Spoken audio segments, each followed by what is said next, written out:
Bismillahirrahmanirrahim. Assalamualaikum warahmatullahi wabarakatuh dan salam sejahtera. Tuan Yang Dipertua, saya mengucapkan terima kasih dan setinggi penghargaan kepada semua ahli yang berhormat yang telah mengambil bahagian dalam perbahasan dan menyokong rang undang-undang perbekalan penguntukan semula peruntukan perbelanjaan 2020 dan usul mengenai anggaran perbelanjaan pembangunan penguntukan semula peruntukan perbelanjaan tahun 2020 di Dewan Yang Mulia ini. Kerajaan amat dan sangat menghargai akan cadangan, pandangan dan teguran yang telah diberikan terhadap beberapa perkara yang dibentangkan dalam rang undang-undang tersebut. Terdapat pelbagai isu yang menyentuh dasar kerajaan yang telah dibangkitkan. Saya akan menjawab dan memberi penjelasan terhadap persoalan yang dibangkitkan oleh ahli yang berhormat yang menyentuh rang undang-undang yang dibentangkan ini. Bagi isu-isu yang khusus, ia akan diberi perhatian oleh rakan-rakan saya semasa perbahasan di peringkat jawatankuasa kelak. Suka saya maklumkan, perhatian dan pertimbangan yang sewajarnya akan diberikan bagi menangani perkara yang dibangkitkan. Tuan Yang Dipertua, antara ahli-ahli berhormat yang telah mengambil bahagian di dalam perbahasan ini ialah Yang Berhormat Padang Rengas, Yang Berhormat Kota Raja, Yang Berhormat Kulim Bandar Baru, Yang Berhormat Setiu, Yang Berhormat Kubang Pasu, Yang Berhormat Beaufort, Yang Berhormat Bagan, Yang Berhormat Rompin, Yang Berhormat Dungun, Yang Berhormat Pontian, Yang Berhormat Bacok dan Yang Berhormat Gerik. Manakala pada pagi ini, 6 ahli yang berhormat yang telah mengambil bahagian, Yang Berhormat Jelebu, Yang Berhormat Kinabatangan, Yang Berhormat Sik, Yang Berhormat Kuantan, Yang Berhormat Kangah dan Yang Berhormat Langkawi. Untuk maklumat yang berhormat sekalian, penyusunan semula kementerian, jabatan dan agensi ini bertujuan untuk mengoptimumkan penggunaan sumber bagi memantapkan sistem penyampaian kerajaan serta memastikan pertindahan fungsi antara kementerian dapat dikurangkan. Kerajaan sentiasa komited dalam memastikan rakyat mendapat perkhidmatan yang terbaik daripada kerajaan. Pewujudan kementerian baru seperti Kementerian Perpaduan Negara, Kementerian Alam Sekitar dan Air serta pewujudan semula Kementerian Pengajian Tinggi adalah bertujuan memperkemaskan jentera perkhidmatan kerajaan bagi memberi fokus yang lebih jelas terhadap permasalahan serta isu-isu yang berbangkit. Penyusunan semula kementerian ini, kementerian-kementerian akan berfungsi dengan lebih baik dan peruntukan dapat dibelanjakan dengan efektif. Tuan Yang Dipertua, Kementerian Perpaduan Negara sebenarnya bukanlah sebuah kementerian baru. Ia pernah diwujudkan pada tahun 1972 dan pada tahun 1980 ia telah distrukturkan sebagai Jabatan Perpaduan dan Rukun Tetangga dan diletakkan di bawah Jabatan Perdana Menteri. Kementerian Alam Sekitar dan Air pula berperanan dalam meneraju pengurusan air secara mampan dan kelestarian alam sekitar serta memelihara alam sekitar. Justru agensi-agensi yang dipindahkan ke kementerian ini menjurus kepada kelestarian yang lebih sepadu dengan melihat kepada penggunaan dan pemeliharaan sumber. Kerajaan menyedari bahawa sumber air yang mampan akan berkait rapat dengan kelestarian alam sekitar dalam jangka masa yang panjang. Begitu juga Tuan Yang Dipertua dengan Kementerian Pengajian Tinggi, Kementerian Pendidikan Malaysia KPM dan Kementerian Pengajian Tinggi KPT telah beberapa kali digabung dan dipisahkan. Kerajaan berpandangan KPT dan KPM perlu menjadi entiti yang berasingan dalam memperkasakan pendidikan negara. Ini bagi membolehkan dasar yang digubal lebih fokus dan terancang serta memudahkan aspek pemantauan dalam dua kumpulan sasar sektor pendidikan yang berbeza, bukan sahaja dari segi akademik, malah dari segi kebolehpasaran graduan yang dihasilkan oleh Kementerian Pengajian Tinggi. Tuan Yang Dipertua, mengenai tahap kesetiaan penjawat awam, kita tidak perlu persoalkan. Mereka sentiasa berkhidmat untuk negara serta taat setia kepada Sri Paduka Baginda yang di-Pertuan Agong tanpa mengira mana parti yang menjadi kerajaan pemerintah. Ini telah terbukti semasa Kerajaan Pakatan Harapan mengambil alih kerajaan selepas pilihan raya umum ke-14. Penjawat awam yang sama tetap setia berkhidmat. Begitu juga setelah Pakatan Harapan tumbang dan Perikatan Nasional mengambil alih, penjawat awam yang sama juga masih setia tetap dan sedia berkhidmat kepada negara Malaysia yang tercinta ini. Di bawah perlembagaan juga mengisytiharkan kedudukan dan peranan Sri Paduka Baginda Yang di-Pertuan Agong dalam pentadbiran negara. Sri Paduka Baginda Yang di-Pertuan Agong mempunyai peranan dalam ketiga-tiga organ kerajaan, iaitu Badan Eksekutif, Perundangan dan Kehakiman. Kuasa eksekutif seperti disebut dalam perkara 39, Perlembagaan Persekutuan terletak hak pada Yang di-Pertuan Agong dan secara umumnya kuasa eksekutif. Menteri, sekejap. Saya habiskan dulu nanti mencelah. Okey, boleh. Kuasa eksekutif seperti disebut dalam perkara 39, Perlembagaan Persekutuan terletak hak kepada Yang di-Pertuan Agong dan secara umum kuasa eksekutif itu dilaksana oleh penjawat awam dengan frasa urusan Sri Paduka Baginda pada setiap urusan rasmi. Kerajaan Perikatan Nasional yakin penjawat awam akan terus melaksanakan tugas dengan penuh amanah dan integriti serta tidak sesekali mengutamakan kepentingan peribadi atau kepentingan pihak-pihak tertentu. Kerajaan tidak pernah meminggirkan penjawat awam, malah sentiasa mengkaji dari masa ke semasa kebajikan penjawat awam berdasarkan kemampuan kewangan kerajaan semasa. Dalam tempoh yang getir, Tuan Yang-di-Pertua, dalam melawan penularan COVID-19, kerajaan tetap tidak melupakan penjawat awam apabila mengumumkan bantuan khas kewangan sebanyak ringgit Malaysia 500 kepada penjawat awam grade 56 dan ke bawah dalam pakej ransangan ekonomi prihatin, malah turut juga meluluskan bantuan khas Aidilfitri sebanyak RM500 Malaysia kepada penjawat awam dalam grade yang sama. Ini membuktikan keprihatinan kerajaan dalam memastikan kebajikan penjawat awam tetap terpelihara. Tuan Yang-di-Pertua, mengenai perbahasan yang menyentuh isu berkaitan akta hasutan, kerajaan berpandangan... Menteri. Timbalan Menteri, penjawat awam. Sikit isu. Saya habiskan dulu ya. Tadi kata Saya habiskan dah habis dulu. ya? Saya habiskan dulu. Move ke Tajuk topik lain yang lah. lain kan? Saya habis. Okey. Saya habiskan dulu. Pontian pun tak boleh nak sentuh. Saya habiskan dulu Pontian. Okey. Habiskan Habis Pontian semua ada sekali ke apa? perkara-perkara yang dibangkitkan secara spesifik, saya akan jawab dalam bahagian Pontian nanti. Terima kasih Pontian.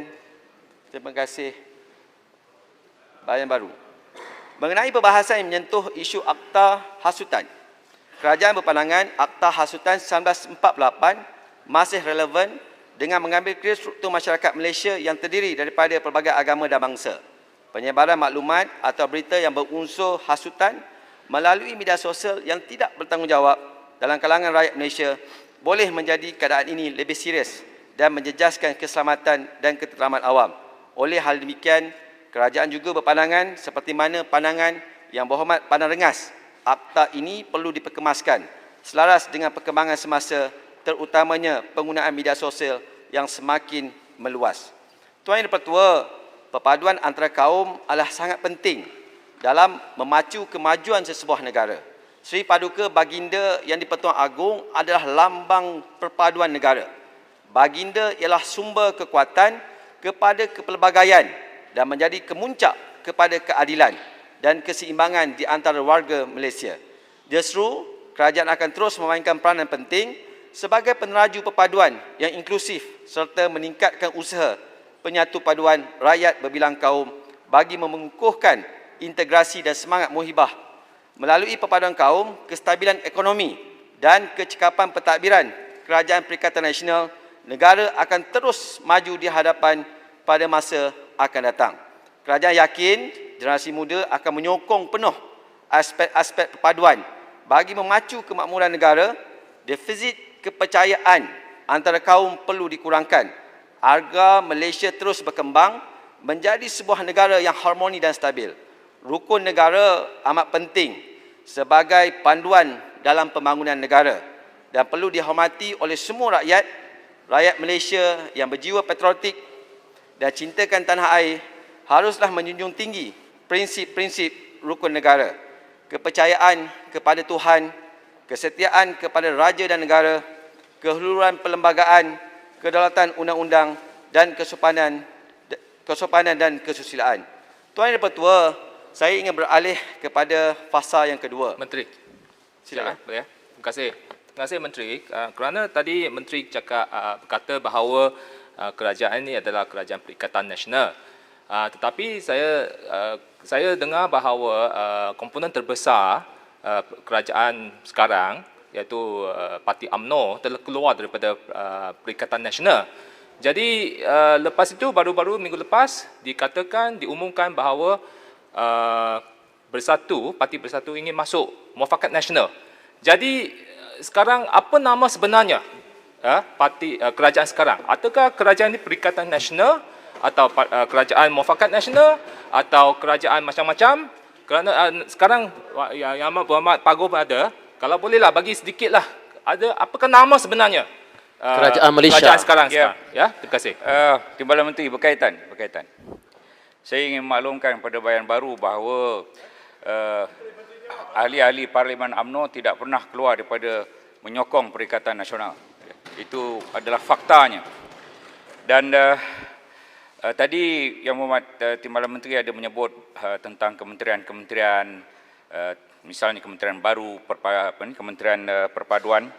Saya ingin tanya yang telah dibangkitkan oleh Langkawi tengah hari tadi, bahawa ada penambahan terhadap bajet rang undang-undang yang kita bentangkan ini. Dia kata ada 7 bilion penambahan. Adakah benar apa yang Langkawi sebut? Yang saya kira tidak benar. Saya mohon penjelasan daripada Yang Amat Timbalan Menteri. Dan satu lagi, tadi Kuantan ada menyebut bahawa jika ada penambahan menteri dan timbalan menteri, maka akan bertambah segala kos-kos dan juga sepatutnya dibentangkan pada hari ini. Apa pandangan Yang Berhormat Menteri dari segi penjimatan yang dapat dan tidak ada sebarang penambahan daripada rang undang-undang ini? Terima kasih. Terima kasih Ahli Yang Berhormat Pontian dan Ahli Berhormat daripada Bayan Baru. Saya kira pertanyaan Ahli Berhormat Pontian tadi amat signifikan dengan perkara yang telah dibahaskan pagi tadi, dan saya menjangkakan semasa saya mengumumkan atau membaca untuk bacaan kali kedua, Yang Berhormat Langkawi sepatutnya berada dalam Dewan. Jadi perkara ini juga saya akan jawab semasa sampai pada ketika dan bahagian tersebut, Yang Berhormat Pontian. Beralih kepada Yang Berhormat Bayan Baru, mempersoalkan sama ada kerajaan ini kerajaan Perikatan Nasional atau kerajaan Muafakat Nasional, saya rasa Yang Berhormat Bayan Baru amat gembira untuk mengetahui perkembangan, kerana ini juga akan menunjukkan sama ada sesebuah kerajaan itu stabil atau tidak. Cuma saya nak beritahu pada Yang Berhormat, apa sahaja yang kita lakukan untuk rakyat. Dan di bawah kepimpinan Yang Amat Berhormat Pagoh, kita yakin kerajaan ini adalah kerajaan Perikatan Nasional dan kerajaan inilah kerajaan Malaysia yang sentiasa membela nasib rakyat. Tapi sekarang Perikatan Nasional sudah tak ada kerana Yang Berhormat, parti Yang lain Berhormat tak Menteri saya- tak bagi laluan saya- lagi. Perikatan Nasional. Saya Yang Berhormat Bayan Baru, tolong duduk. Silakan. Saya fikir Yang Berhormat boleh persoalkan berbagai perkara. Tetapi kalau Yang Berhormat betul-betul berhasrat untuk memasuk dalam kerajaan Perikatan Nasional, sila beritahu saya. Tuan Yang Pertua, apa yang dibangkitkan oleh rakan-rakan ahli Yang Berhormat, begitu banyak isu-isu, saya akan cuba menjawab satu persatu, dan sekiranya perkara-perkara yang saya jawab ini perlu pencerahan, saya akan benarkan untuk diberi pencerahan. Saya nak beralih kepada Yang Berhormat Setiu, Tuan Yang Pertua. Yang Berhormat Setiu membangkitkan perkara-perkara yang amat dekat dengan hati rakyat dan dekat dengan hati anak muda, Tuan Yang Pertua. Kemajuan menggunakan e-pembayaran. Saya amat gembira sekali persoalan ini dibangkitkan oleh Yang Berhormat Setiu, kerana inilah yang menjadi satu perkara dalam norma yang baru. Apabila kita tidak dapat bergerak ke sana ke sini, kita akan menggunakan media maya atau online atau e-pembayaran. Untuk makluman Ahli Yang Berhormat Setiu, kemajuan yang ketara telah dicapai dalam usaha menggalakkan penggunaan e-pembayaran secara meluas. Penggunaan perkhidmatan kewangan berasaskan teknologi dan digital di Malaysia kini semakin meluas. Untuk makluman Ahli Yang Berhormat, dari tahun 2015 sehingga 2019, bilangan transaksi e-pembayaran telah meningkat sebanyak 81% kepada 150 transaksi per kapita, berbanding tahun 2015 83 transaksi per kapita. Dalam tempoh yang sama, peratus rakyat Malaysia yang menggunakan perbankan internet juga telah meningkat 2 kali ganda kepada 51% berbanding 2015 sebanyak 27%. Di samping itu, ramai juga peniaga Tuan Dipertua telah menerima e-pembayaran melalui pos terminal kad pembayaran sebanyak 669,000 dan lebih 288 pendaftaran kod pembayaran QR dicantikkan setakat akhir tahun 2019 berbanding tahun 2019 hanya 278,000 terminal kad pembayaran. Tuan Yang Dipertua, Yang Berhormat setiu juga membangkitkan adakah kerajaan mempunyai hak shilling seperti setiap kementerian bagi mengelakkan tambahan peruntukan berlaku di kementerian. Untuk maklumat Yang Berhormat setiu, soalan ini telah ditanya oleh Yang Berhormat Pontian pada 11 Ogos tahun 2020 yang lalu semasa pembahasan peringkat dasar tambahan pertama 2019-2020. Yang Berhormat setiu juga membangkitkan isu yang melibatkan KPT dan KPM. Untuk maklumat Yang Berhormat, universiti mempunyai fleksibiliti dalam melaksanakan pengajaran dan pembelajaran dalam talian melalui pembelajaran teradun blended learning yang merangkumi minima 30% PDP dalam talian manakala 70% secara konvensional. Untuk maklumat Yang Berhormat, pasca COVID-19, PDP masih diteruskan secara hybrid dengan bersemuka dan pelajar boleh mengambil kursus dalam bentuk micro-credential berkonsep pembelajaran tanpa sepadan dengan izin anytime, anywhere, anyhow. Yang Berhormat setiu juga telah membangkitkan tentang kerisauan berkaitan masyarakat Felda yang tidak dapat bantuan kebajikan JKM. Alasan yang diberikan adalah peneroka tidak layak mendapat bantuan dan dicadangkan, Yang Berhormat setiu mencadangkan agar kerajaan dapat memberi bantuan daripada JKM dan bantuan-bantuan lain supaya peneroka Felda dapat dibantu di bawah Kerajaan Perikatan Nasional. Untuk makluman Yang Berhormat setiu, konsep bantuan kewangan di bawah JKM adalah untuk membantu golongan berkeperluan bagi menampung keperluan asas manusia seperti makan, minum dan tempat tinggal.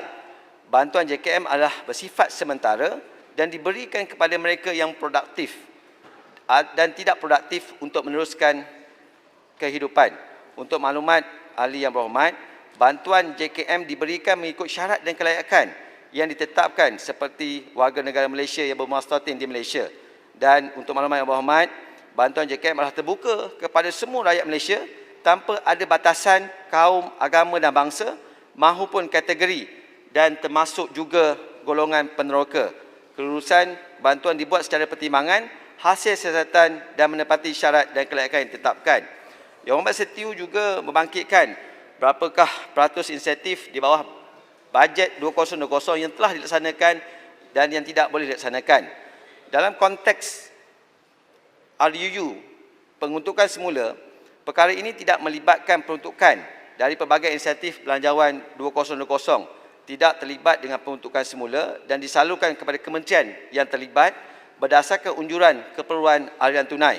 Walaupun susulan penularan COVID-19 yang melanda dunia pada ketika ini, ia telah menyebabkan beberapa insentif yang diumumkan dalam belanjawan 2020 tidak lagi signifikan untuk dilaksanakan dan perlu dikaji semula.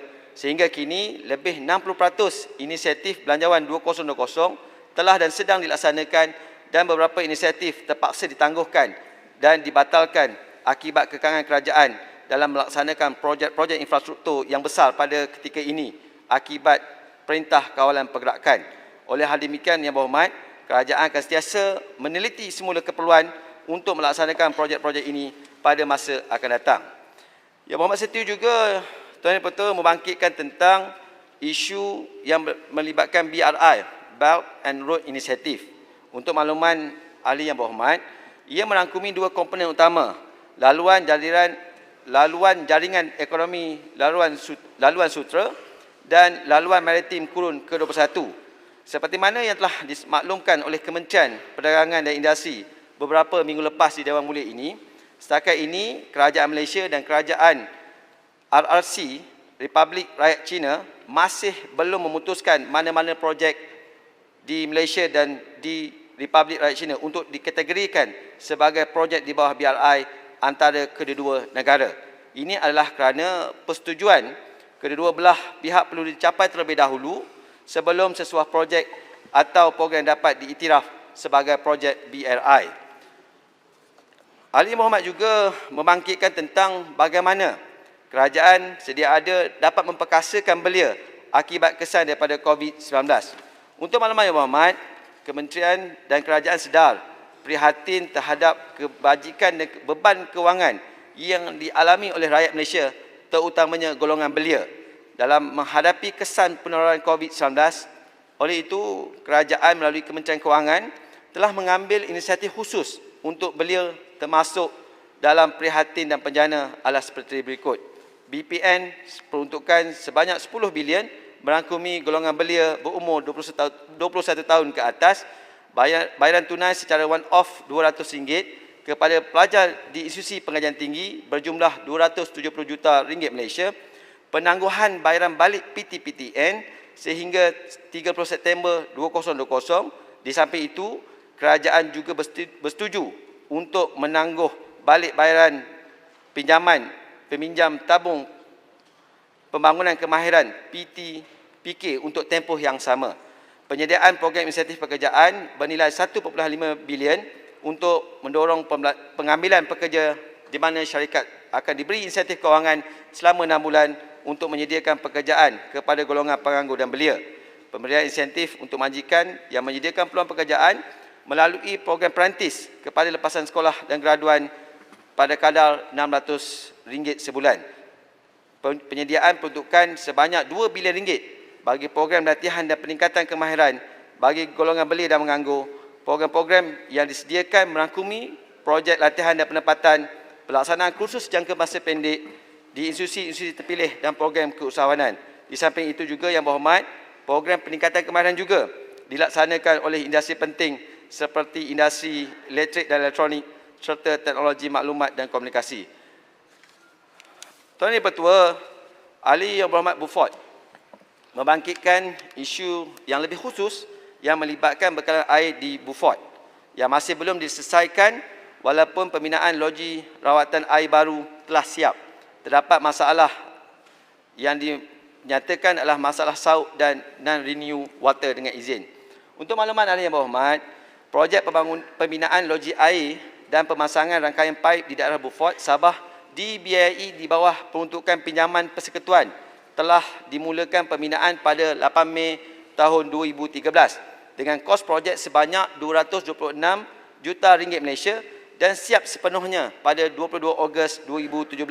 Namun begitu Yang Berhormat, masalah bekalan air masih tidak dapat diatasi sepenuhnya.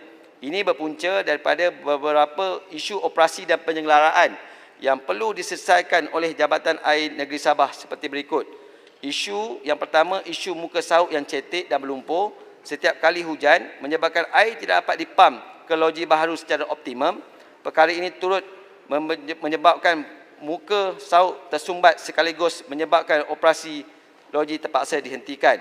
Yang kedua, isu kerosakan pam dan sistem penapisan yang tidak dapat merawat air yang keruh melebihi 1000 NTU dan kadar kebocoran paip NRW yang terlalu tinggi di arah Beaufort sehingga mencecah 60% juga menyebabkan bekalan air tidak sampai kepada pengguna. Perkara ini adalah tanggungjawab negeri di mana kerajaan negeri melalui Jabatan Air Negeri Sabah perlu mengambil tindakan segera bagi mengatasi bekalan air yang dialami tersebut. Namun demikian, pihak Kementerian Kewangan akan memantau segala penambahbaikan yang dilakukan oleh pihak kerajaan negeri. Yang Berhormat Beaufort juga membangkitkan tentang isu melibatkan usahawan. Yang Berhormat Beaufort meminta supaya kerajaan menambahkan peruntukan pinjaman dan grant. Kerana apa? Pada khidmat Yang Berhormat Beaufort, perkara ini perlu mendapat pemangkasan usahawan dari segi penambahan peruntukan pinjaman. Untuk makluman Yang Berhormat, kita di bawah Kementerian Kewangan sentiasa memegang kepada 3 tonggak utama dalam keadaan kita menelusuri norma baru yang telah dilancarkan oleh Yang Berhormat Pagoh, di mana Kementerian Kewangan akan dan sentiasa memberi tumpuan kepada 3 tonggak utama iaitu rakyat, perniagaan dan ekonomi. Untuk makluman Yang Berhormat, setakat hari ini, setakat 31 Julai 2020, bantuan khas PKH Makro, bantuan meningkatkan aliran tunai pemilik syarikat, bantuan kemudahan skim jaminan melalui Dana Lamin, moratorium 6 bulan pembayaran balik pinjaman, program subsidi upah, pinjaman PKS, diskaun TMB telah diselaraskan di bawah 40 inisiatif di bawah program Prihatin. Manakala untuk makluman yang berhormat, di bawah penjana melonjakkan perniagaan, bantuan PKS pembiayaan sebanyak 2 bilion telah disediakan dan jumlah setakat 31 Julai 2020 berjumlah 3.8 bilion. Jumlah pinjaman kepada 9.4 ribu penerima yang berjumlah 3.8 bilion ringgit daripada nilai tambahan SRF sebanyak 5 bilion ringgit. Oleh hal demikian yang berhormat, Kementerian akan sentiasa memperkasakan usaha-usaha untuk memperkasakan usahawan. InsyaAllah dalam bajet 2021 nanti akan ada pengumuman yang akan memberi nafas yang lega kepada usahawan, dan manakala untuk jangka yang panjang, pihak kementerian melalui Kerajaan Perikatan Nasional akan mengumumkan rancangan Malaysia ke-12 suku pertama tahun 2021 yang akan memberi kabar gembira kepada usahawan-usahawan. Tuan dan Pertua, saya ingin beralih kepada Yang Berhormat Dungun. Yang Berhormat Dungun membangkitkan isu pengangguran, dan saya yakin isu ini juga bukan sahaja yang dibahaskan oleh Yang Berhormat Dungun, tetapi ia juga melibatkan beberapa ahli parlimen yang sentiasa cakna dan sentiasa memberi tumpuan kepada nasib untung, khususnya kepada golongan belia.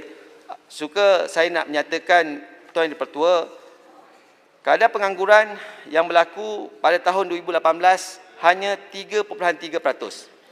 Pada tahun 2019, 3.3%. Pada Januari tahun 2020, 3.2%. Februari 3.3%. Mac 3.9%. Manakala April 5.0%. Mei 5.3%. Kadar pengangguran Mei, Tuan Yang Pertua, melonjak kepada 5.3% atau 826,100 orang berbanding seperti mana yang telah saya nyatakan awal tadi pada Februari tahun 2020 melibatkan hanya 3.3%. Ini berikutan penutupan operasi bagi sebahagian besar perniagaan semasa tempoh PKP akibat penularan wabak COVID-19. Namun demikian, statistik kehilangan pekerjaan juga meningkat pada Julai dan Ogos tahun 2020 berbanding tempoh yang sama pada tahun sebelumnya. Sehingga 4 Ogos lebih 68,000 pekerja hilang pekerjaan berikutan PKP. Pencari kerja sukar mendapat pekerjaan baru kerana kurangnya peluang pekerjaan dalam pasaran. Oleh hal demikian, Tuan dan Pertua, kerajaan sedar dan prihatin tentang apa yang berlaku, dan kerajaan menerusi pakej prihatin dan penjana telah memperkenalkan beberapa inisiatif penstabilan pekerjaan seperti program-program subsidi upah, pengekalan pekerjaan, rehiring inisiatif dengan izin yang bertujuan untuk meminimumkan impak COVID-19 ke atas operasi pasaran buruh. Keberkesanan pelaksanaan kesemua inisiatif ini dijangka dapat menstabilkan semua peluang pekerjaan, seterusnya mampu mengekalkan tahap guna penuh dalam ekonomi iaitu 4% ke bawah.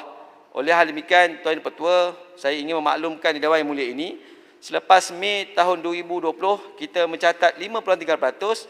Alhamdulillah pada Jun tahun 2020 berlaku sedikit penurunan sebanyak 4.9% yang dikeluarkan oleh Jabatan Statistik Malaysia. Namun demikian, kerajaan masih belum berpuas hati dengan kesan daripada pelaksanaan penjana dan prihatin. InsyaAllah kita akan maklumkan kepada Yang Berhormat tentang perkembangan terkini berkaitan isu-isu yang melibatkan pengangguran. Menteri, minta celah untuk speaker. Tadi Menteri menyebut tentang pekerjaan dan peluang-peluang pekerjaan. Adakah Menteri berhasrat untuk juga meminta kementerian-kementerian lain, khususnya Kementerian Pertanian Negeri, kerjaan-kerjaan negeri, supaya membuka kawasan-kawasan perniagaan yang lebih, supaya anak-anak muda khususnya yang hilang pekerjaan ini dapat membuka perniagaan yang kecil mereka di kawasan-kawasan PBT. Kurangkan kerenah birokrasi.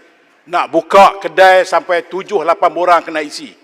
dan akhirnya ini membuatkan mereka-mereka yang dalam pekerjaan susah nak cari makan. Sudahlah itu enforcement pula mengambil tindakan yang bukan-bukan.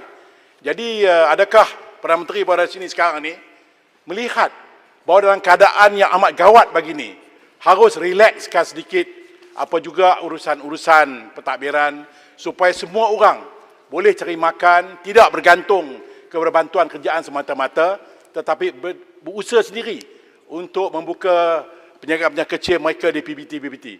Adakah Menteri bercadang untuk memperkenalkan isu baru ini kepada kementerian-kementerian lain? Terima kasih. Menteri, saya boleh tambah sikit, Pak Semas. Muhammad terima kasih. Saya juga tertarik dengan data-data disebut oleh Yang Berhormat Timbalan Menteri tadi. Cuma saya ingin ulasan daripada Yang Berhormat berkenaan dengan Malaysia's private consumption ataupun perbelanjaan sektor swasta yang semakin lama semakin menurun, menunjukkan seolah-olah rakyat sudah tidak mempunyai wang untuk berbelanja jika dibandingkan dengan perbelanjaan di peringkat kerajaan yang begitu bersungguh untuk nak merangsang stimulit ekonomi daripada bawah. Apa pandangan Berhormat Menteri? Terima kasih Yang Berhormat Sungai Petani dan Yang Berhormat Pasir Mas, sahabat saya. Saya bersetuju dengan pandangan Yang Berhormat Sungai Petani sebentar tadi kerana kerenah-kerenah birokrasi di peringkat agensi-agensi ini perlu dikurangkan. Itu sebabnya untuk makluman Yang Berhormat Menteri Keuangan dan saya sendiri turun ke semua lokasi-lokasi tertentu berdasarkan sektor-sektor tertentu yang kami sendiri mendengar laporan-laporan daripada pihak-pihak berkepentingan berkaitan apa yang mereka mahu dalam jangka masa sederhana melalui bajet 2021. Yang Berhormat Menteri Keuangan baru ni minggu lepas semalam telah berada di Johor dan insya-Allah minggu hadapan mereka akan berada di negeri Pahang. Itu sebabnya segala pandangan Yang Berhormat nyatakan tadi saya akan masukkan dalam mesyuarat penyelarasan isu-isu yang melibatkan konsultasi bajet 2021. Sebab kita faham, kita sedar bahawa rakyat pada hari ini mereka mahu pendapatan tambahan dan saya yakin perkara ini juga akan difahami oleh pegawai-pegawai Kementerian Keuangan. Berbalik kepada persoalan yang dibangkitkan oleh Yang Berhormat Pasir Mas. Yang Berhormat, Saya jawab dulu boleh? perkara yang sama sebelum beralih kepada boleh saya perkara jawab lain. Pasir Mas, nanti saya bagi. Ya. Saya jawab Pasir Mas dahulu, nanti saya bagi Pasir kepada Mas Pasir dulu, Salak. Pasir Salak kemudian. Pasir Mas dulu. Okey. Apa yang dibangkitkan oleh Yang Berhormat Pasir Mas tadi amat signifikan sekali, Tuan Dipertua. Kenapa private consumption dengan izin atau perbelanjaan swasta merupakan elemen amat terpenting sekali dalam memastikan recovery ekonomi kita berada di landasan yang betul. Seperti mana untuk makluman Yang Berhormat, kita akui suku kedua tahun ini, bulan April dan bulan Mei, pada dasarnya kita hadapi satu keadaan PKP dan banyak langkah-langkah sekatan pergerakan yang sangat ketat. Universiti Oxford Malaysia telah menyatakan kitalah di antara negara yang begitu menitik beratkan pengetatan atau restricted movement control order kerana kita lebih mementingkan kesihatan, menyelamatkan nyawa dan kemudiannya barulah kita memikirkan cara untuk memulihkan ekonomi. Untuk maklumat Ahli Yang Berhormat, dalam strategi 6R kita ada fasa-fasa yang telah kita tentukan dan fasa yang ketiga untuk maklumat Ahli Yang Berhormat Pasir Mas iaitu fasa recovery. Fasa yang ketiga adalah fasa restart di mana 4 Mei tahun 2020 kita dah restart ekonomi kita. Dan bila kita restart ekonomi kita dengan syarikat kembali membuka perniagaan dan menggaji semula pekerjaan, pendapatan menjadi lebih baik. Itu berdasarkan tanda-tanda peningkatan yang ketara Yang Berhormat di dalam pasaran buruh, kadar pengangguran yang lebih rendah seperti mana yang telah saya sebutkan tadi pada Mei tahun 2020 5.3, manakala pada Jun hanya ketika ini 4.9%. Pendapatan pekerjaan juga Yang Berhormat meningkat 11 pendapatan bagi setiap 100 kehilangan pekerja pada bulan Julai berbanding 6 pendapatan yang dilihat pada 6 Jun. Manakala peningkatan pendapatan juga dapat disokong pelbagai langkah pasaran kerja bagi memudahkan pengambilan kerja.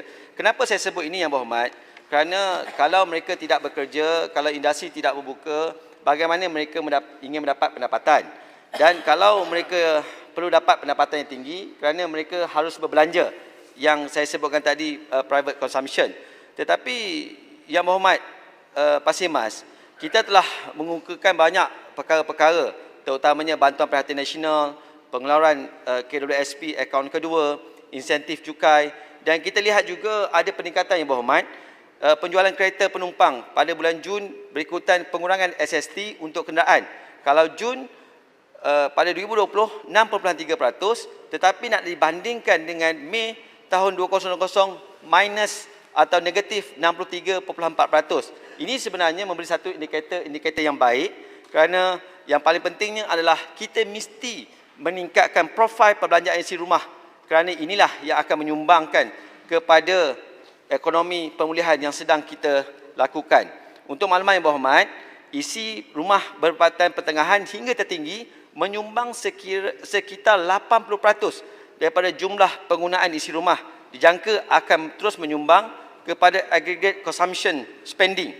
Isu isi rumah... Bagi tajuk lain tu Yang Berhormat. Sekejap. Dah pergi isi rumah pula dah. Kita Isi cerita rumah, pasal unemployment tadi. isi rumah. Pengangguran isi rumah. tadi. Isi rumah T20, Tuan Yang Pertua, dan kumpulan ini menyumbang sekitar 40% perbelanjaan penggunaan, dapat memanfaatkan kecairan aset kewangan serta deposit pulangan. Apa yang menarik Tuan Yang Pertua adalah apabila sepadan antarabangsa kita sebahagian besarnya ditutup, isi rumah yang berpendapatan pertengahan hingga tertinggi mengalihkan sebahagian perbelanjaan mereka ke luar negeri kepada perjalanan domestik dan perbelanjaan tempatan. Untuk makluman Tuan Yang Pertua, jumlah pada tahun 2019 adalah berjumlah 51.3 bilion ringgit Malaysia. Itu sebabnya Yang Berhormat Pasir Mas, saya yakin dan percaya private consumption di negara kita semakin meningkat, dan insya-Allah dalam suku tahun ketiga kita akan melihat perubahan yang cukup jelas. Sila Pasir Salak. Terima kasih. Datuk Speaker, terima kasih. Bila disebut unemployment ataupun pengangguran, 5% atau 6% daripada workforce, dari segi kuantum bilangannya ialah lebih kurang 500,000, setengah juta, 500,000. 500,000 inilah yang kita anggap menghadapi masalah tidak ada pekerjaan. 800,000 lah YB. Okey, katalah 800,000. Okey. Datuk Yang Dipertua, sebenarnya negara kita ni tak ada masalah lack of employment ataupun non-employment. Kalau diambil kira pekerjaan yang diambil oleh orang luar, is more than 800,000. Hampir saya ingat 5 juta pekerjaan-pekerjaan diisi oleh pekerja-pekerja daripada luar. So kalau kita boleh mengadakan satu dasar atau mengambil pendekatan yang boleh menarik minat tenaga tempatan untuk mengisi kekosongan ini sebanyak 5 juta ini, maka tidak timbul soal unemployment. In fact, dengan izin, situasi kita full employment kalau diisi, more than full employment. Tapi masalahnya sekarang ni, apakah cara kerajaan untuk menarik minat mereka ini, belia-belia di luar bandar dan di mana juga, untuk bekerja mengisi pekerjaan di ladang-ladang, di kelang-kelang, di tapak-tapak pembinaan. Soal gaji, tadi Yang Berhormat Menteri ada sebut gaji minima berapa? 1,400? 2,000? Katakanlah 2,000. Saya nak bagi tahu di sini, saya rasa employment ataupun pekerjaan yang diisi oleh orang luar ini, pendapatannya kadang-kadang lebih daripada 2,000. Mungkin 3,000 sebulan. Jadi dari segi tahap gaji, pekerjaan-pekerjaan tersebut tidak ada apa kurangnya untuk menarik minat anak-anak tempatan. Mungkin ada perkara lain dari segi keselamatan, dari segi kebersihan, dari segi glamour dan sebagainya. Ini terpulang kepada pihak kerajaan lah untuk memikirkannya. Tetapi employment opportunity, saya nak stress, is more than enough. We have more than enough. Malah lebih daripada apa yang diperlukan oleh rakyat negara kita. Sekian. Terima kasih Yang Berhormat daripada Pasir Salak.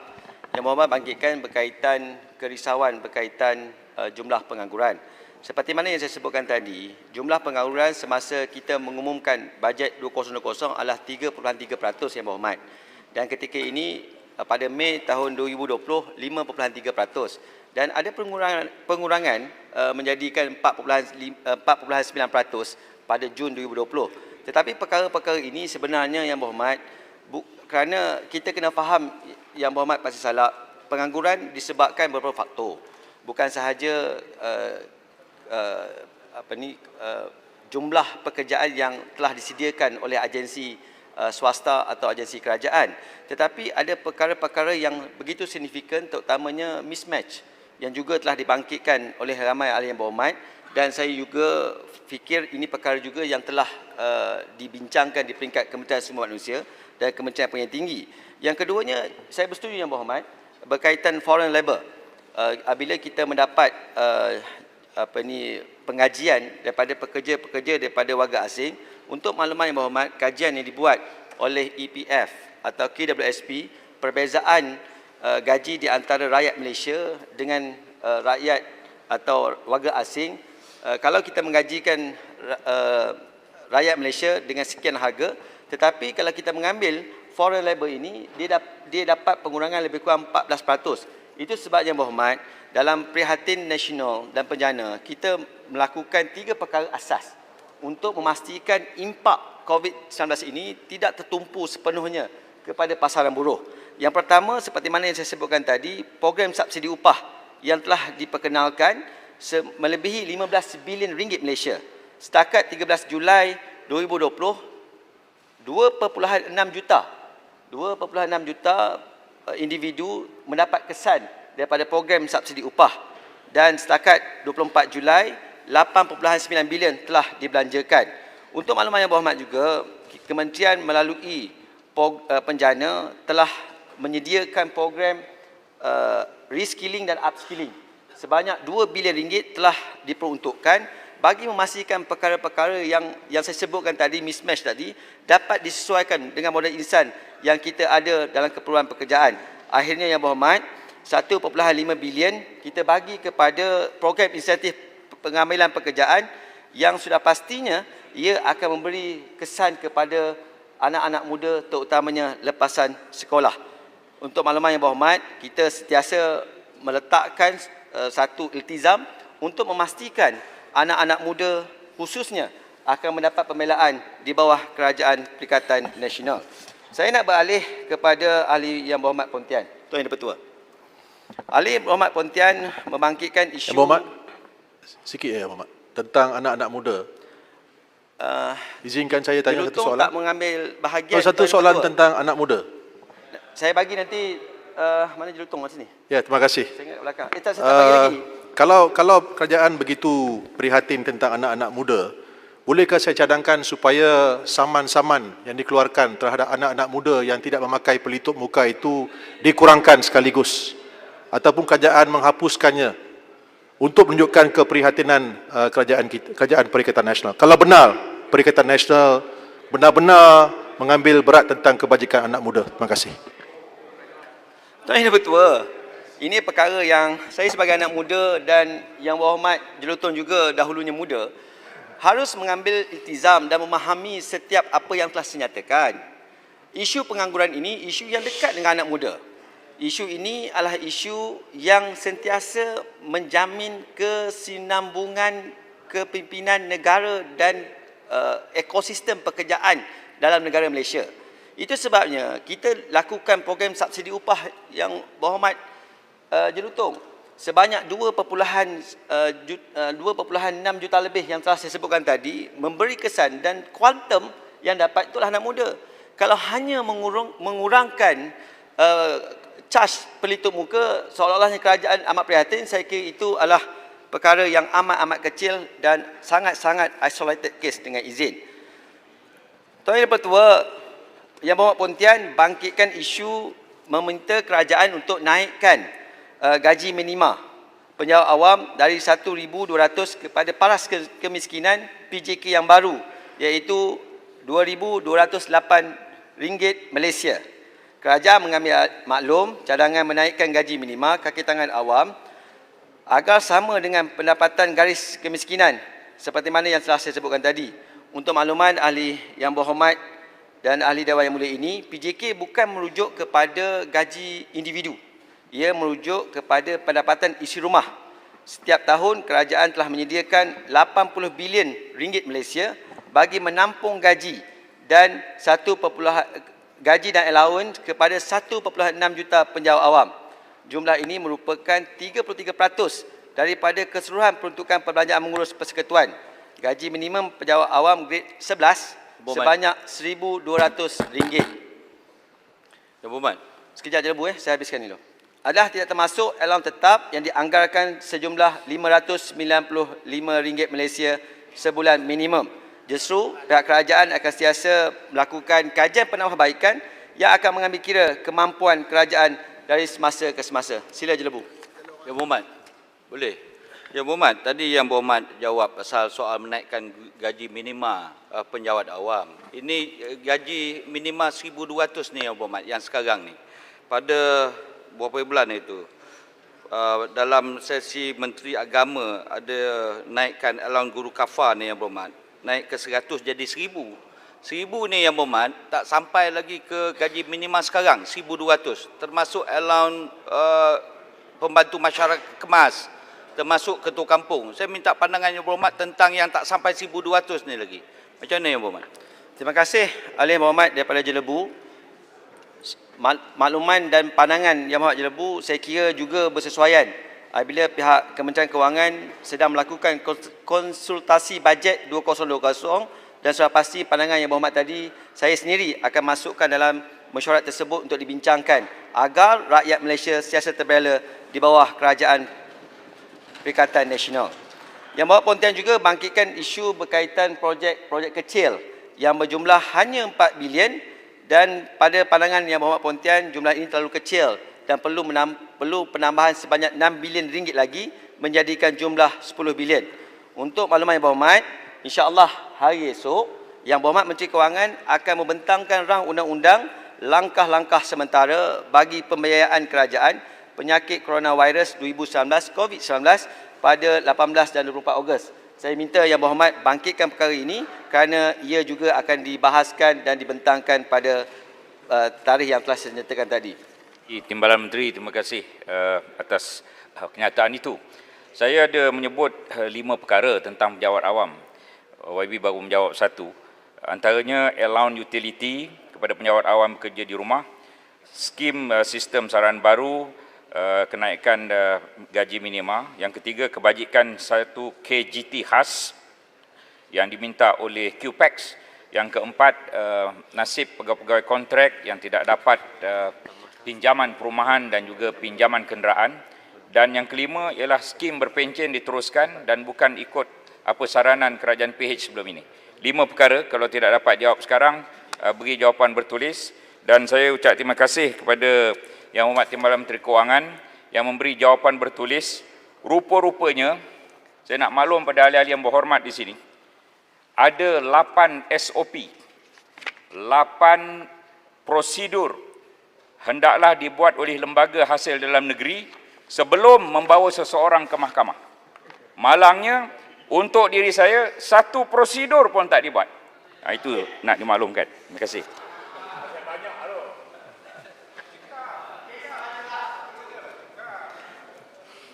Yang Berhormat Tuan Yang Pertua, betul seperti mana Yang Berhormat Pontian sebutkan tadi, banyak perkara-perkara isu-isu yang dibangkitkan oleh Yang Berhormat Pontian.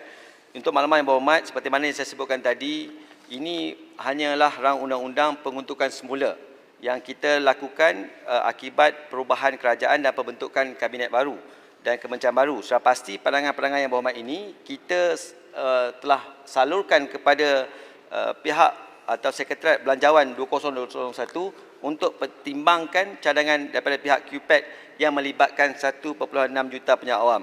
Komitmen kerajaan sudah pastinya tidak akan menidakkan kebajikan penjawat awam. Tuan Yang Dipertua, saya ingin menyentuh berkaitan isu-isu yang dibangkitkan oleh Yang Berhormat Bacok. Yang Berhormat Bacok bangkitkan tentang cadangan. Undang-undang fiskal ini merupakan satu cadangan yang begitu baik yang telah diumumkan oleh pihak kerajaan terdahulu dalam Belanjawan 2019. Untuk makluman Ahli Yang Berhormat Bacok, kerajaan sudah pastinya menganggap Akta Tanggungjawab Fiskal atau Fiscal Responsibility Act FRA merupakan satu dokumen perundangan yang merangkumi standard, peraturan dan prosedur berkaitan pengurusan fiskal dan belanjawan. Untuk makluman Yang Berhormat, FRA bertujuan untuk memperkukuhkan kewangan awam melalui peningkatan disiplin fiskal, keberkesanan pembelanjaan dan ketelusan. Untuk makluman Ahli Yang Berhormat, Kementerian Kewangan telah menubuhkan satu jawatankuasa pemandu bagi pengumpulan FRA yang dipengusikan oleh Ketua Setiausaha Pembendaraan. Kementerian Kewangan juga untuk makluman Yang Berhormat telah mendapat bantuan daripada pihak tabung kewangan antarabangsa bagi membantu proses pengumpulan akta tersebut. Untuk status terkini, Kementerian Kewangan sedang meneliti semua input dan amalan terbaik berkaitan FRA sebelum memulakan proses penyediaan draft FRA. Kementerian Kewangan juga akan mengadakan sesi libat urus dengan semua pihak berkepentingan dalam proses pengumpulan FRA. Terima kasih. Terima kasih Datuk Speaker dan terima kasih Timbalan Menteri. Saya kira adalah satu usaha yang baik oleh kerajaan hari ini untuk meneruskan usaha yang telah dilakukan oleh kerajaan terdahulu bagi memastikan undang-undang tanggungjawab fiskal ini dapat dilaksanakan, insya-Allah, digubal. Cuma sementara undang-undang ini kita luluskan, saya jangka kerajaan hari ini akan terus melaksanakan ataupun menggunakan instrumen hutang untuk memastikan proses pemulihan negara kita hari ini daripada krisis ekonomi hari ini. Jadi dalam soal hutang ni saya nak tahu apakah strategi dan oleh kerajaan hari ini dalam memastikan pengurusan hutang negara kita hari ini. Terima kasih Yang Berhormat Bacok. Sudah pastinya kita mengubah Undang-Undang Fiscal Responsibility Act ini kerana kita nak melakukan peningkatan daripada disiplin fiskal. Dan kita, untuk makluman Yang Berhormat, kerajaan hanya dibenarkan untuk membuat pinjaman melalui dua tujuan utama. Satunya, membiayai pembelanjaan pembangunan jika berlaku defisit dan membiayai semula hutang yang matang. Untuk makluman Yang Berhormat, Kementerian mempunyai pelbagai langkah untuk mengurang hutang negara terlebih dahulu sebelum kita menguruskan. Kerana hutang negara hanya dapat dikurangkan sekiranya kedudukan kewangan kerajaan persekutuan mempunyai lebihan yang mencukupi untuk membiayai pembelanjaan pembangunan dan membayar hutang yang matang. Kerajaan akan terus meneroka dan mencari inisiatif yang baru yang boleh dilaksanakan bagi mengurangkan paras hutang negara tanpa menjejaskan keyakinan pelabur kepada pasaran kewangan. Untuk makluman Yang Berhormat, antara langkah yang sedang diambil oleh kerajaan, yang pertamanya adalah kita sedang meneruskan langkah konsolidasi fiskal bagi mengurangkan paras defisit secara beransur-ansur seperti mana yang telah kita unjur dan telah dinyatakan oleh Yang Berhormat Menteri Kewangan. Kita unjurkan pada tahun ini 5.8% ke 6% defisit fiskal. Yang kedua, kita memastikan pembelanjaan mengurus sentiasa dibiayai oleh hasil negara dan memastikan sebahagian daripada hasil negara tersebut dapat menampung sebahagian perbelanjaan pembangunan. Seperti mana yang Berhormat sedia maklum, kawalan perbelanjaan dan kita memastikan peruntukan dibelanjakan dengan berhemat, cekap dan berkesan dan memberi penekanan kepada outcome bagi mengelakkan ketirisan. Untuk makluman Yang Berhormat, kita juga mempunyai strategi pengurusan hutang kerajaan. Hutang selalunya dibiayai melalui instrumen pasaran konvensional seperti Security Kerajaan Malaysia MGS untuk jangka masa yang panjang. Manakala bil pemeliharaan Malaysia adalah security jangka masa pendek. instrumen Islamik yang setara adalah terbitan pelaburan kerajaan MGII yang berjangka panjang dan MITB untuk jangka pendek yang berhormat.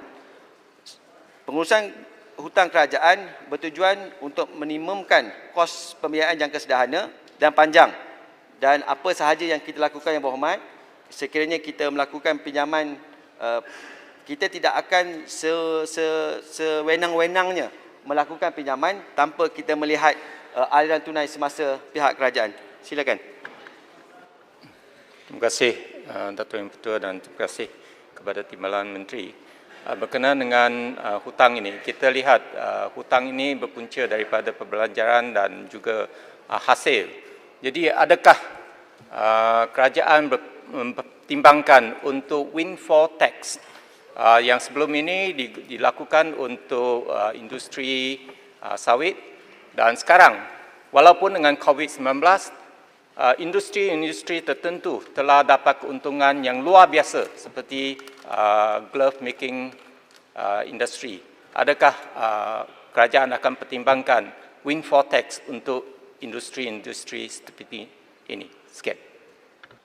Sudah pasti Yang Berhormat Gopeng, kerajaan bukan sahaja melihat apa yang dinyatakan oleh Yang Berhormat Gopeng sebentar tadi. Saya amat bersetuju pandangan Yang Berhormat Gopeng, tetapi kementerian melihat kesemua option yang ada bagi memastikan satu, peningkatan jumlah hasil negara, yang kedua, mengurangkan keterisan yang berlaku. Untuk makluman Yang Berhormat, pada minggu lepas, pada 12 Ogos, pada minggu yang lepas, Yang Berhormat Menteri dan saya menghadiri satu mesyuarat yang dipanggil Multi Agency Task Force untuk melihat bagaimana keterisan yang berlaku dalam pengedaran rokok haram dan pengedaran arak. Di situlah perkara-perkara yang sedang kita pertimbangkan, dan insya-Allah dalam belanjawan 2021 nanti kita akan maklumkan ke Dewan Yang Mulia ini apakah hasil dan tindakan kerajaan bagi memastikan dan membendung perkara apa yang dibangkitkan oleh Yang Berhormat. Yang Berhormat, saya ada masa 2 minit lebih lagi.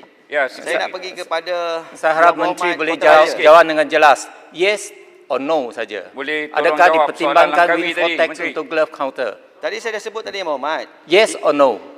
Yang Berhormat, perkara yes or no ini bukan kerajaan Yang Berhormat. Dia bukan yes. Ini bukan mahkamah yes no, yes no. Tak semesti yang betul untuk Yang Berhormat. Kalau saya sebut no, bukan untuk Yang Berhormat. Yang paling penting Yang Berhormat, kementerian melalui Kementerian Kewangan, kita melihat semua opsi Yang Berhormat. Bukan sahaja Yang Berhormat maklumkan tadi merupakan salah satu langkah untuk kita selesaikan.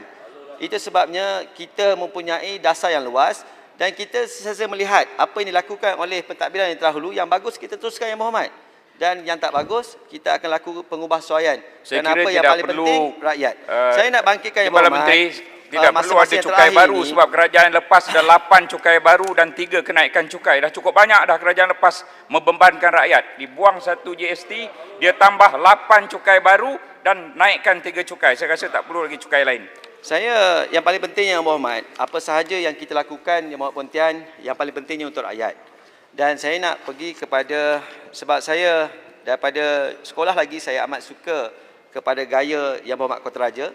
Itu sebabnya di minit-minit yang terakhir ini saya nak tumpukan isu yang dibangkitkan oleh Yang Berhormat Kotaraja. Yang Berhormat Kotaraja bangkitkan isu tentang kedudukan negara tidak stabil. Itu sebabnya ekonomi kita menurun. Bila ekonomi kita menurun, sudah pastinya Yang Berhormat Kotaraja hasil negara akan menurun. Saya nak bagi satu indikator kepada Yang Berhormat Kotaraja, seperti mana yang dilaporkan oleh Bursa Malaysia.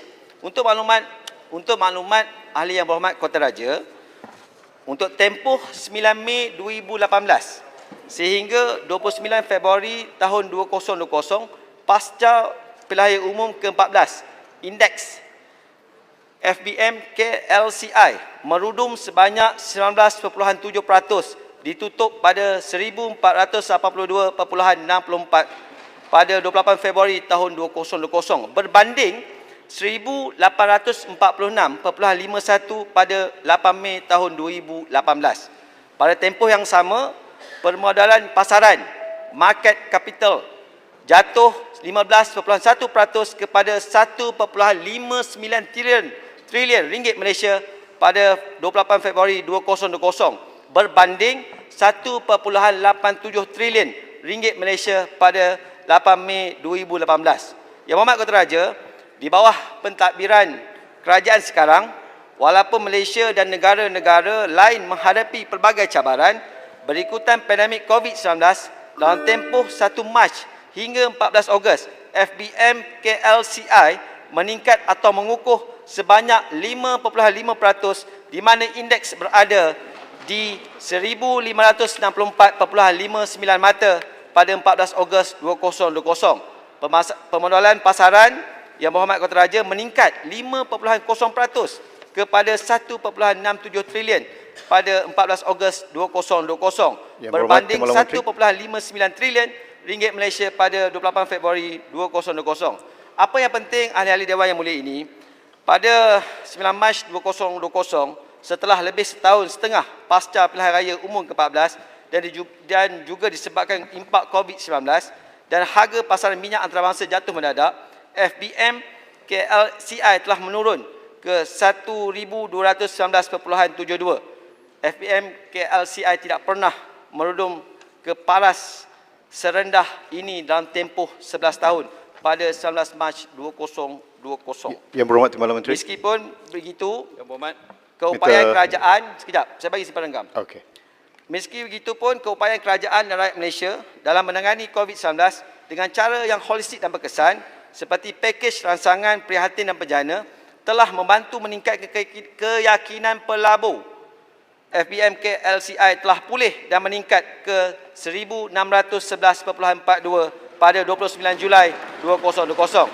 Bagi tahun 2020 sehingga kini, jika dibandingkan indeks penanda aras benchmark index Bursa Malaysia merupakan pasaran yang berprestasi terbaik di antara emerging market di ASEAN.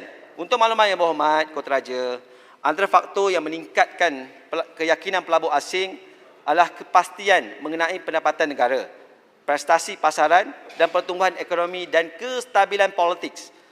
Pelabur asing semakin yakin dengan kerajaan hari ini berikutan kejayaan mengekang penularan pandemik COVID-19, kemampuannya mengurus kebajikan rakyat yang terkesan akibat pandemik ini dan keupayaannya merangsang pertumbuhan ekonomi melalui pelaksanaan pakej ransangan prihatin dan bejana.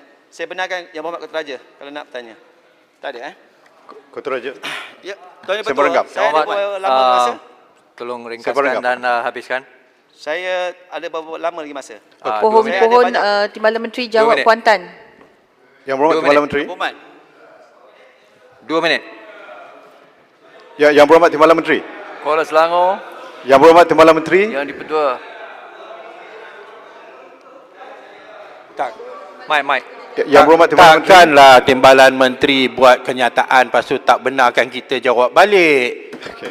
Come on lah. Gentleman Betul. lah sikit. Tuan Yang Dipertua, Timbalan Menteri membuat dakwaan kononnya. Asa tak ada lah. Tolong. Tak ada. Kalau nak ditanya tak apa. Telah dijawab tadi. Sebenarnya itu jawapan. Tolong gulung.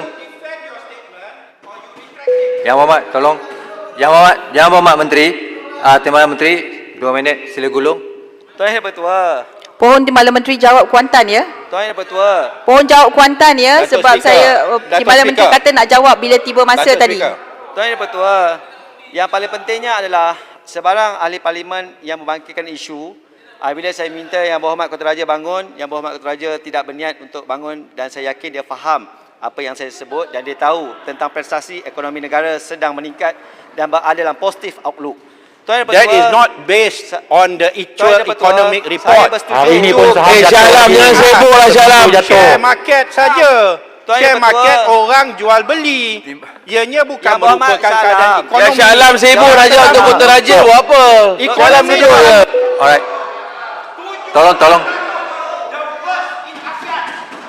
Tolong. Yang Berhormat Menteri. Saya hairan Yang Berhormat. Yang Berhormat mempunyai pengalaman sebagai ahli politik dalam Dewan Rakyat dan Dewan Yang Mulia ini. Tak bangun lagi. Apa ni Yang Berhormat? Bagilah saya peluang bucak. Tak pasal tuan Yang tak Berhormat beri tak kita terlibat peluang. langsung pun dalam perbahasan You don't give undang-undang. us- Yang Berhormat Syalam tolong. Yang Berhormat Timbalan Menteri. Tolong akhirkan pengulungan. Kita nak saya nak ni. Saya nak Tuan Yang selesaikan. Bertua, Ya. Beginilah Yang Berhormat. Ya. Tuan Yang Bertuan, apa sahaja yang dibangkitkan oleh ahli-ahli yang berhormat, saya mengambil perhatian yang berhormat. Namun saya ingin membuat pandangan dalam Dewan Yang Mulia ini, saya bersetuju dengan pandangan Yang Berhormat Arau bahawa kerajaan Yang Berhormat Paguh adalah kerajaan penyelamat rakyat. Setelah Yang Berhormat Langkawi meletakkan jawatan sebagai Perdana Menteri, setuju atau tidak, peristiwa ini telah menjadi sejarah Yang Berhormat Shah Alam. Dan hanya akan dibuktikan dengan masa statement yang cukup lemah. dan hanya akan dibuktikan dengan masa dan golongan anak muda yang tahu. Yang Berhormat Shah Alam, tolong. Kita banyak lagi perkara pada hari ini. Yang Berhormat Timbalan Menteri dah habis. Cakap seorang beranilah. Dah habis? Timbalan Menteri Kuala Selangor. Kalau beginilah cara Yang Berhormat Shah Alam, anak muda bagi laluan pada Kuala Selangor. Agak kecewa. Tuan Yang Bertua, akhirnya saya sekali lagi Duduklah Shah Alam, duduklah. kepada semua Tolong Shah Alam bagi bahagian dalam perbahasan. Timbalan Menteri, kalau tak bagi Shah Alam bagi Kuala Selangor boleh? Tak payah, jangan buang masa. Gulung. Ahli yang berhormat yang telah mengambil bahagian dalam perbahasan dan mengemukakan pandangan serta saranan. Kuan Tan bagi pandangan tapi tolonglah, tak jangan gulung. Mohon Timbalan Menteri jawab soalan. Boleh tak kita ada sedikit tata tertib? Hari ini perang undang-undang ni amat penting. Lepas ni jawatan kuasa lagi kita akan sampai sehingga lewat malam ni. Jadi kita pun masa tak ada. Tolong akhirkan perbahasan Yang Berhormat Menteri. Tuan Yang Bertua, terima kasih Tuan Yang Bertua, terima kasih ahli yang berhormat. Bagi perkara-perkara yang tidak sempat dijawab, insya-Allah saya akan mengumumkan jawapan secara bertulis. Sekian, terima kasih. Terima kasih semua ahli-ahli yang berhormat. Sekarang saya kemukakan masalah kepada majlis bagi diputuskan. Masalahnya ialah bahawa rang undang-undang ini dibacakan kali yang kedua sekarang. Ahli-ahli yang berhormat yang bersetuju kata bersetuju. Yang tidak bersetuju kata tidak. Setuju? Tidak. Tidak setuju. Setuju, minta belah bagi. Belah bagi, hormat. Ahli-ahli yang berhormat, Bangun, cukup ke 15? oleh sebab Kan tak pandai kira. cukup 15 tu. Oleh sebab lebih Sialam kau nak mundi mengapa sibuk bising-bising tadi? ahli-ahli yang berhormat, oleh sebab lebih daripada 15 orang telah bangun meminta diadakan belah bahagian, maka mengikut Peraturan Mesyuarat 46/4, saya memerintahkan supaya suatu belah bahagian diadakan sekarang. Setiausaha sila bunyikan loceng selama 2 minit.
Speaker dah lebih 2 minit ni, dah 3 minit.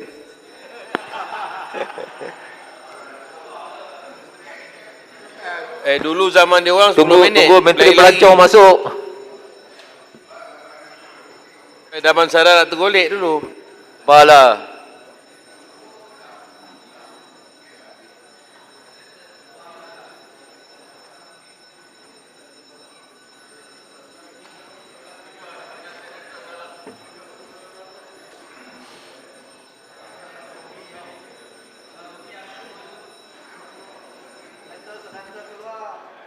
Ya. Speaker, ada banyak senator di dalam. Sebelum kita mulakan, saya ingin umumkan senarai penghitung. Mereka ialah seperti berikut. Blok A, Yang Berhormat Datuk Taqiyuddin bin Hassan. Blok B, Yang Berhormat Tuan Kari Jamaluddin Abu Bakar. Blok C, Yang Berhormat Datuk Haji Shahabuddin Yahya. Blok D1, Yang Berhormat Datuk Seri Dr. Syahidan bin Kasim. Blok D2, Puan Wong Shu Chi. Blok E1, Yang Berhormat Tuan Syed Saddiq bin Syed Abdul Rahman. Blok E2, Yang Berhormat Datuk Wira Dr. Muhammad Hatta bin Mat Ramli. Blok F, Yang Berhormat Puan Nurul Izzah binti Anwar. Blok G, Yang Berhormat Datuk Johari bin Abdul. Seperti petua yang telah saya berikan pada 11 Ogos 2020, saya tempohkan mesyuarat Dewan selama 10 minit. Terima kasih.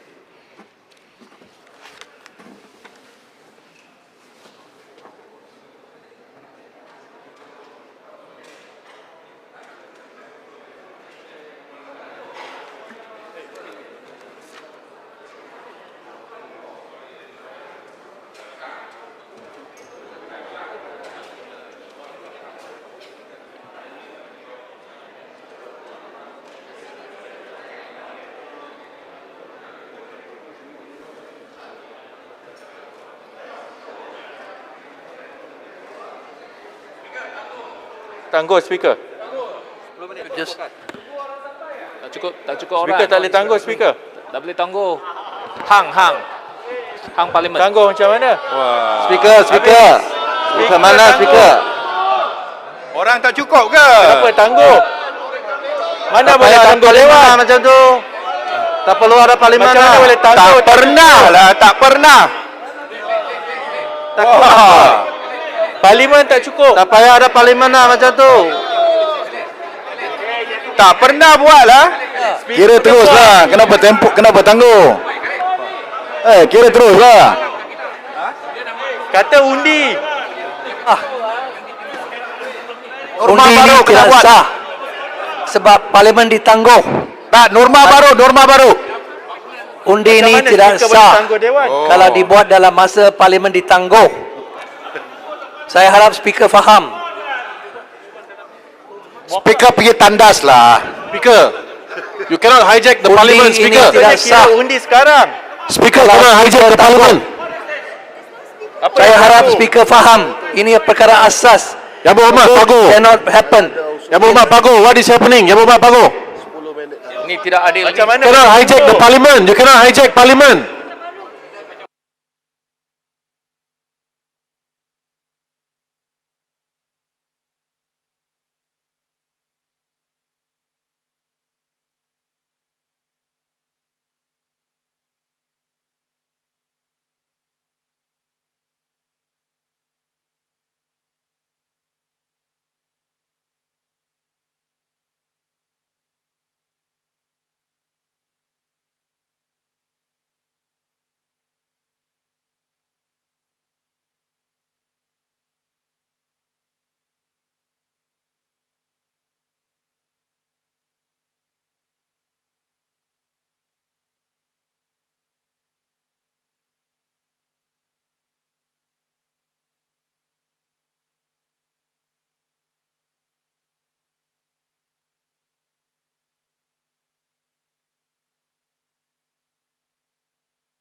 beluran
Ahli-ahli yang berhormat yang menjadikan penghitung undi, sila ambil tempat masing-masing di hadapan blok yang berhormat.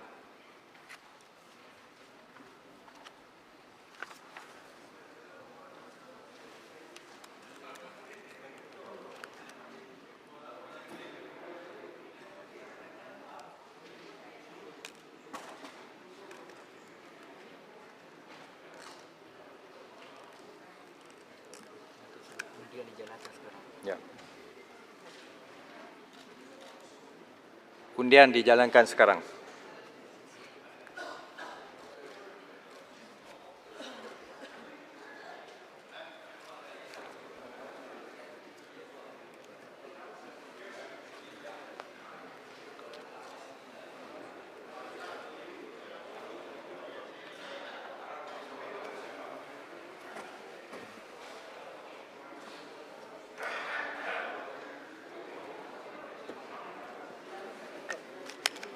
Datuk kata undian berjalan sekarang. Ya, ya. Ya.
minit.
Si Anang ini dulu. Yes. Anang ini.